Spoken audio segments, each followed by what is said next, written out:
SSC পরীক্ষা যে হচ্ছে, আমার বিশ্বাস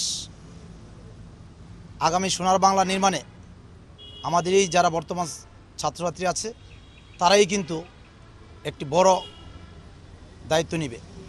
তাই আগামী দেবিদ্বারকে নকল নিয়ে আমি জিরো টলারেন্স ঘোষণা করছি, যে কোনো নকলবিহীন এই দেবিদ্বারকে স্মার্ট সুন্দর একটা দেবিদ্বার নির্মাণ করার জন্য আমরা সবাই ঐক্যবদ্ধ আছি এবং প্রশাসন এবং রাজনৈতিক সকল নেতৃবৃন্দ আমরা চাই এই দেবিদ্বারকে এগিয়ে নিয়ে মাননীয় প্রধানমন্ত্রী শেখ হাসিনার যেই দর্শন 2041 সালে স্মার্ট বাংলাদেশ নির্মাণ হবে, সেটা আমরা ব্যাপক ভূমিকা রাখার জন্য আমরা ইতিমধ্যে আপনার বেশ কয়েকটি কেন্দ্র আমরা ঘুরেছি।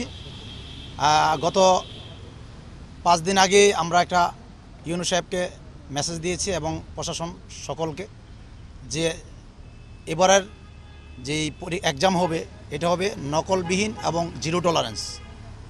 তো এটা আমার মনে হয় যে এখন সুষ্ঠুভাবেই পরীক্ষা পরিচালনা হচ্ছে। আমি মনে করি যে মাননীয় প্রধানমন্ত্রী যা চেয়েছেন সারা বিশ্বকে তাক লাগিয়ে দিয়েছেন, আর দেবিদ্বারকেও আমি মনে করি এর বাইরে নয়, সারা বাংলাদেশের মধ্যে দেবিদ্বারও নকলমুক্ত এবং জিরো টলারেন্স আমি ঘোষণা করেছি, ইতিমধ্যে আপনারা জেনেছেন। আমার বিশ্বাস যেভাবে সুন্দর শৃঙ্খলাভাবে পরীক্ষা চলছে, আমি ঘুরে দেখলাম কোথাও কোনো সমস্যা আমি পাইনি।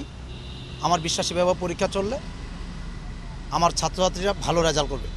না, এখন দেখেন বর্তমান ছেলেমেয়েরা আসলে যে যুগ, সবাই অনেকের হাতেই মোবাইল থাকে, হয়তোবা দেখা গেছে কেউ মিস্টেক করে মোবাইল নিয়ে গেছে, এটা আসছে। আপনারা সাংবাদিকরা অনেকে আমাকে প্রশ্ন করছেন যে ডিভাইসের মাধ্যমে নকল হচ্ছে, কিন্তু বিষয়টা এরকম না যেভাবে বলছে আর কি। তো আমার বিশ্বাস যে আমরা এখন আসছি, সকলেই তৎপর আছে।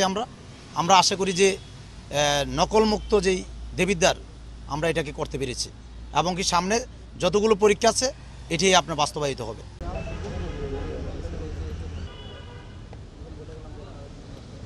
বাইরে